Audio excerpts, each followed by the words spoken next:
ఇప్పటి వరకు హైడ్రా కూల్చివేస్తుంది అని అంటున్నారు. అసలు మేము చాలా భూమిని కాపాడుతున్నామని గూడా హైడ్రా చెప్తుంది. ఇప్పటివరకు కూల్చివేసిన ఇండ్లెన్ని? అసలు భూమిని ఎంత స్వాధీనం చేసుకుంది? మీకేమన్నా లెక్కలు తెలుసా? 111 ఎకరాలు కమిషనర్ గారే, హైడ్రా కమిషనర్ గారు చెప్పినటువంటి లెక్కలు ఈ 2 రోజుల్లో పత్రికల్లో వస్తున్నాయి. 111 ఎకరాల భూమిని మేము స్వాధీనం చేసుకున్నాము. సుమారుగా 200, 300 దాదాపుగా ఆ రేంజ్‌లో ధ్వంసం చేసినామని చెప్తున్నారు. కానీ ధ్వంసమైనటువంటిది, ఆక్రమించుకున్నటువంటి భూమి సంపన్నులది అవుతే ఓకే. కానీ సామాన్యుల జోలికి కూడా వస్తున్నారు. ఆ సామాన్యుల జోలికి వస్తే రేపు సామాన్యులంతా ఎక్కడ జీవించాలనేటటువంటిది ప్రశ్న వస్తుంది. కాబట్టి ఆల్టర్నేట్ లేకుండా ధ్వంసం చేస్తున్నారు, దాడులు చేస్తున్నారు. చేసినటువంటి దాడులకు నోటీసులు, ఇతర చట్టబద్ధత ఉండాలి. కానీ అటువంటి చట్టబద్ధత లేకుండా దాడులు జరుగుతున్నాయి. కాబట్టి ఇప్పటి వరకు 111 ఎకరాల్లో సుమారుగా 400కు పైగా ఈనాడు నిర్మాణాలను కూల్చివేసినట్టు ఇప్పుడు చెప్తున్నటువంటి ప్రభుత్వ లెక్కలు. ఈ వారం రోజుల్లో మరింత స్పీడప్ చేస్తాం అనేటటువంటిది ప్రభుత్వం తరఫున చెప్తున్నారు. ఈ స్పీడప్ చేసేటటువంటి దాంట్లో పేదలు ఉంటాయా, సంపన్నులు ఉంటాయా, సామాన్యులు ఉంటాయా అనేటటువంటిది ఇప్పుడు ఉన్నటువంటి క్వశ్చన్. వాళ్ళ యొక్క చర్యలు స్పీడప్ అవుతే అర్థమవుతుంది. కాబట్టి సామాన్యుల జోలికి వెళ్ళొద్దాం అనేటటువంటిది మేము చెప్పదలుచుకున్నాం. హైడ్రాకు చట్టబద్ధత లేదు, అసలు చట్ట ప్రకారం కాదు, ఈ చేసే పనులన్నీ చట్ట విరుద్ధం అనే చర్చ నడుస్తుంది. ఇది అసలు హైడ్రాకు చట్టబద్ధత ఉందా లేదా? యాక్చువల్గా వాళ్ళు జీవో నెంబర్ 99 ద్వారా ఈ హైడ్రాన్ని వాళ్ళు నిర్మాణం చేసిండ్రు. ఓకే, ఫస్ట్ చట్టబద్ధత చేయాలంటటువంటిది కింద ప్రజానికం నుండి అనేక మంది ఇంటలెక్చువల్స్ నుండి క్వశ్చన్స్ వచ్చినాయి. దాన్ని ప్రశ్నించడం మొదలైంది. మొదలైన తర్వాత మేము ఖచ్చితంగా ఆర్డినెన్స్ని తీసుకొని వచ్చి చట్టబద్ధత చేస్తాం అసెంబ్లీలో అంటేటువంటి చెప్తున్నారు. మేమంటున్నది ఏంటంటే, మీరు 6 నెలల నాడు చట్టం చేయదలుచుకున్నప్పుడు ఇప్పుడు ఏమంత తొందర వచ్చింది? చట్టం చేసిన తర్వాతనే చర్య ప్రారంభం చేయొచ్చు. చట్టం చేసిన తర్వాత చర్యలు ప్రారంభం చేయొచ్చు. అంత తొందర ఏమొచ్చింది అనేది అనుమానం ప్రజల్లో ఉంది. మరి ఈ అనుమానానికి సమాధానం చెప్పాల్సిన బాధ్యత ప్రభుత్వం పైన ఉంది. ప్రభుత్వం అంటే ముఖ్యమంత్రి రేవంత్ రెడ్డి గారు. రేవంత్ రెడ్డి గారు పర్సనల్ చట్టం అంటున్నారు కాబట్టి ఆయన గారే సమాధానం చెప్పాలి. ఇప్పుడు క్యాబినెట్లో నిన్ననే అన్ని శాఖలకు ఉండే స్వేచ్ఛ, చట్టబద్ధత కూడా కల్పిస్తున్నామని క్యాబినెట్ నిర్ణయం కూడా చేశారు. తర్వాత అన్ని శాఖల పరిధిలో లాగానే స్వేచ్ఛగా పని చేయిస్తామని కూడా వాళ్ళు చెప్తున్నారు. శాఖల లాగానే పనిచేస్తే దీని పనితీరు ఎట్లా ఉంటుంది? అన్ని శాఖలు గతంలో పనిచేసినాయి, ఇప్పుడేం కొత్తగా ఏం పనిచేసలేదు. అన్ని శాఖలు పనిచేసినాయి కాబట్టి అన్ని పర్మిషన్లు వచ్చినాయి. అన్ని పర్మిషన్లు వచ్చినాయి కాబట్టి అన్ని నిర్మాణాలు జరిగినాయి. అన్ని పర్మిషన్లు వచ్చినాయి కాబట్టి అన్ని కుంటలు, చెరువులు, నాలాలు ధ్వంసం అయిపోయినాయి. ఇప్పుడు కొత్తవి చేసేది ఏముంటుంది? ఇప్పుడు ఏం చేయాలి? అప్పుడేమో పర్మిషన్లు ఇచ్చి నిర్మాణాలు చేసి కుంటలు, చెరువులన్నీ ధ్వంసం చేసిండ్రు, పూర్తి సర్వనాశనం చేసి నిర్మాణం చేసిండ్రు. ఇప్పుడు మళ్ళీ పర్మిషన్లు అన్ని ప్రభుత్వ సంస్థలకు స్వేచ్ఛ ఇస్తాము, అప్పుడు గట్టించినాము, ఇప్పుడు గొల్పని చేయడమా?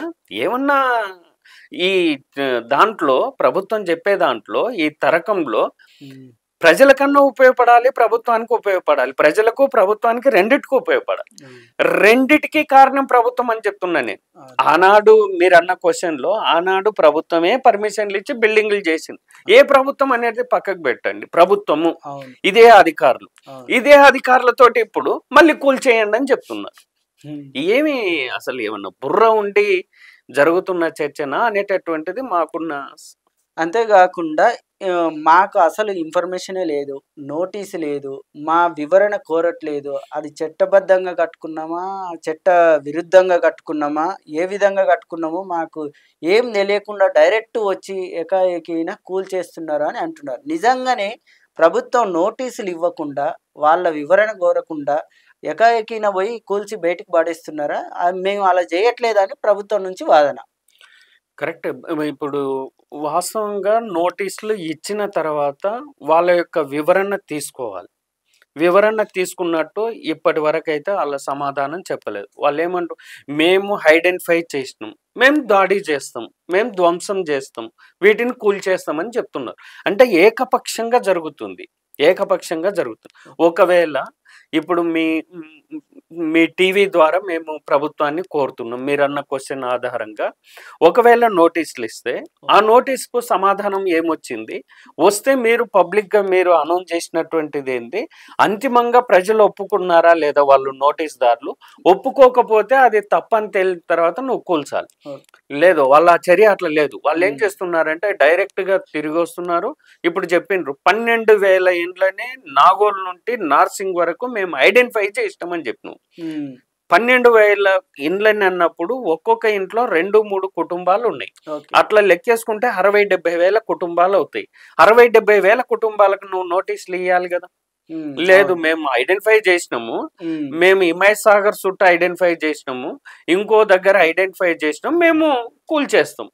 ఇప్పుడు నిన్న మొన్న స్టేట్మెంట్లు ఏముంది, కూల్ చేసేదానికి ఒక మంచి అధునాతనమైనటువంటి మిషనరీ తెస్తాము, దాన్ని మట్టిని ట్రాన్స్పోర్ట్ చేయడానికి మిషనరీ తెస్తాము, మట్టి కావాల్సిన వాళ్ళు కాస్త ట్రాన్స్పోర్ట్ ఛార్జింగ్ పెట్టేసుకుంటే అని చెప్తున్నా.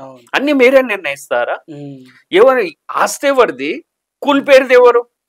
ఆస్తి పరుడు ఎవడైతుండో నేను అవును ఈ తెలంగాణ సమాజంలో ప్రజల ముందు బోనుగా నిలబెట్టాలి కదా, వీడు తప్పు చేసిండని నిలబెట్టాలి కదా.